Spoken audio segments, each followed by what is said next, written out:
Good morning, everyone. Rex wanted to do a Billy Connolly thing. I can do the accent, but I lack the hairstyle or the sense of humour, so I'll probably give it a miss too.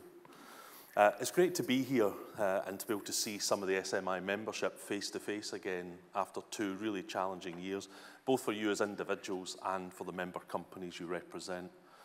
I hope you get the chance to enjoy the next 2 days. The conference comes, I think, at a really exciting time for the UK maritime industry as we respond to new international trade relationships and arrangements. We address the decarbonisation challenges and the opportunities, both for shipping and the supporting infrastructure and the supply chain. We drive innovation and technology agenda, including the move to autonomy and, as Rex has just mentioned, the rise to the challenge of re-energising the UK shipbuilding industry in all its guises. As you might have guessed from the title of this element, the main thing I'd like to focus on today is the eagerly awaited National Shipbuilding Strategy refresh. I wanted to just take a minute to thank Rex and Rod Patterson and the whole team at the National Shipbuilding Office for the huge effort they've put in to get this strategy refresh produced and ready for publication. I can see the amount of effort they've had to do day in, day out as they manage multiple stakeholders.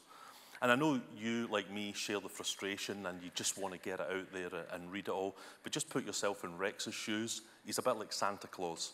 He's got some lovely presents to deliver, but he has to live with the frustration that somebody keeps cancelling Christmas Day. Thankfully, we're now in the position where the reindeer are ready to go, the sleigh's all packed, and Rex has got his big red suit on, so watch this space. Sorry for the Christmas analogy in March, it's got to be an early. Normally you have to wait till October for that. What I really want to talk about, though, is how the maritime industry, academia and government might work together to realise our shared vision for a globally successful, innovative and sustainable shipbuilding enterprise. When the refresh is finally published, it will spark a range of emotions, all government documents do. But having had the privilege of a private reading, I hope that you'll share the ambition, you'll welcome the ambition, the commitment to action and the drive to broaden the agenda away from just the naval build sector to include the commercial build sector, the broader maritime supply chain, as well as the enabling issues like finance and skills. The thing I've personally been most pleased about is the real enthusiasm and support in government that I see for shipbuilding. From the Prime Minister, the Shipbuilding Czar, Rex, and a whole host of others, there's a level of commitment to the industry that I don't think has been visible for a very long time. As an industry, we need to capitalise on that while it exists, because it's up to industry to lead and seize the opportunities, and government help set the conditions for success. Of course, we've already started. The Maritime Enterprise Working Group, or MUG for short, was established as a joint government, industry and academia body to help deliver the original strategy. The MUG recognised the need to further develop and broaden the strategy, just as Sir John Parker himself observed in his 2019 review.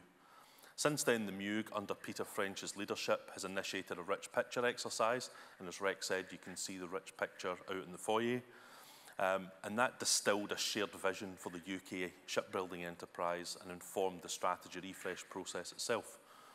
That was completed in March 21. It involved around 120 maritime professionals from the naval, commercial, workboat and leisure sectors, together with government officials and a team of recent graduates. Workshops were also held with regional maritime organisations, UK shipping owners and officials from all of the devolved administrations. The MUG also initiated a series of work streams on productivity, supply chain, skills and government policies that resulted in a number of reports, including on centres of excellence, the technology roadmap, the contribution of the Type 26 programme to UK prosperity, on skills, and all of these have found their way into the strategy refresh. The work associated with the strategy refresh will now be taken forward, as Rex said, by the Shipbuilding Enterprise for Growth, or SEG as it will always become known, co-chaired by Rex and I. And I have to say I'm really honoured to have been asked by the Shipbuilding Czar to help deliver on the shipbuilding strategy. It's a subject close to my heart, and we have a real opportunity to make this industry great again. The emphasis is on action, helping to create the conditions where the industry can succeed, and working across the sector to encourage improvements in productivity and competitiveness, creating the right conditions for investment, growth in skills, driving export success, and identifying the factors that are within government's control where we can encourage them to take action. The broadening of the strategy presents a number of opportunities for the UK maritime enterprise. The inclusion of a 30-year pipeline consisting of all government vessels, not just naval, is a huge building block. Improving productivity to internationally competitive levels will be driven by investment in infrastructure, systems and skills. The 30-year plan gives the basis for the industry to justify that investment, but I recognise that shipyard owners will always look to the certainty around their pipeline and their order book before making major investment decisions.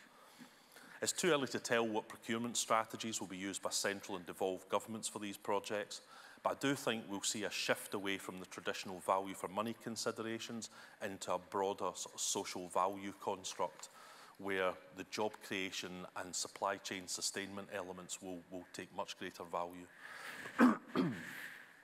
We also need to consider how the UK can be competitive in an industry where government-owned enterprises and subsidies are common.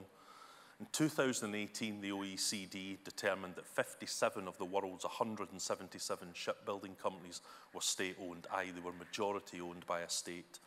Those 177 companies own the world's top 200 shipyards and produce 94.4% of the world completions in 2018. If you take that information, the OECD then concluded that over 35% of global shipbuilding completions in that year were by state-owned enterprises.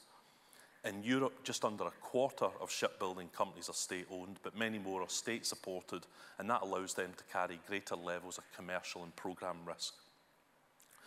Through the sale of Type 26 and Type 31 more recently, and the success of companies like Sunseeker, Princess Yachts, Griffin Hoverwork, and a great many others, we've already proven that the UK can compete internationally in specialist areas, and we just need to do more of that in the future.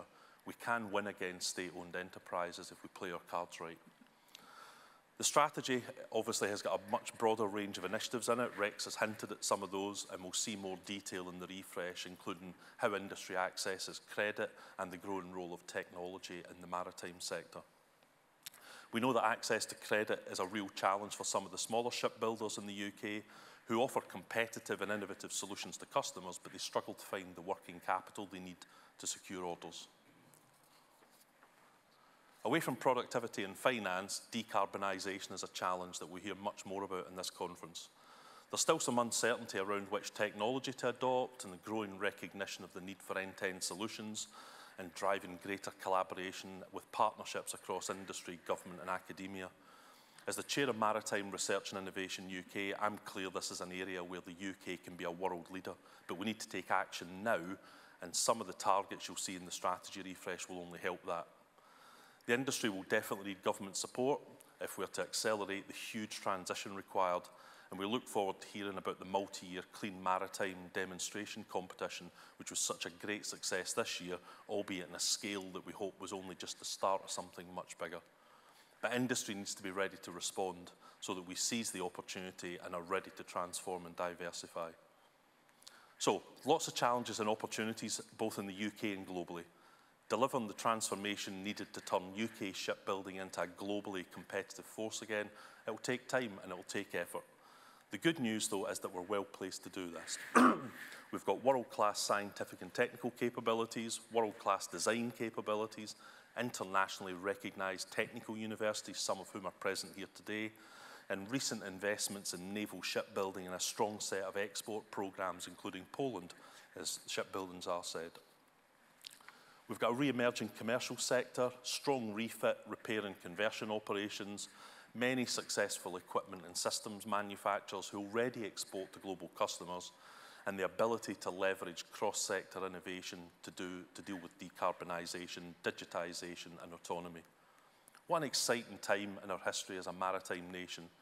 As President of the Society of Maritime Industries, I look forward to the SMI playing our part in propelling our industry forward to become a globally successful, innovative and sustainable enterprise, and it most certainly can be that. Thank you and enjoy the conference.